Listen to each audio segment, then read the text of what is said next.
Is it true that the older we get, the fewer friends we have? And if it is true, why? And is it possible our current personal battles with confusion is due 100% to getting too much information? My name is Arroe. I am a daily writer, a silent wolf. I stand on the sidelines and do nothing but watch. I listen, I study, and then we get to activate. I call it the daily mess, a chronological walk through an everyday world. Yes, it's my morning writing. As a receiver of thoughts and ideas, we as people tend to throw things to the side and deal with it later. When a subject hits me, I know it's time to dig in.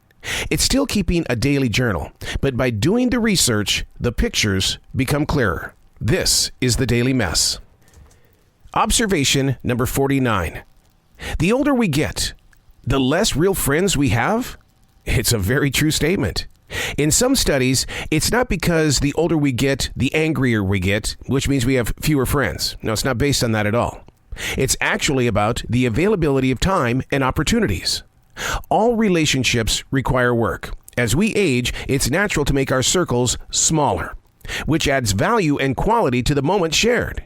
One researcher says that we should prioritize our friendships. Does this mean people tend to grow apart? Absolutely, that's exactly what that means. There are a lot of factors as to why. Death being one of them. Divorce, moving to new areas of the town or even country, sabotage, and competition. As we grow apart in miles, as do our values and our beliefs, becoming less social. And yet during the COVID lockdown, I went the opposite direction. I took on a job that put me right in the center of all of these people. The number one goal was to get to know my community, which might be the lesson that we learned from today. Measure the size of your circle of friends. If it seems small, become a volunteer. Get involved with your community or go get a part-time job. Hey, coming up next, getting too much content. Is it hurting our inner soul? Hey, thanks for coming back to the Daily Mess. Observation number 50. Can getting too much content be getting too much information? So true. When the amount of information exceeds our brain's ability to process it, it can lead to information overload, also known as info paralysis. It comes with a negative effect. Signs of getting too much include a difficulty in sorting things out or prioritizing information. Decision-making becomes a task. Imperitability is also on the awareness list.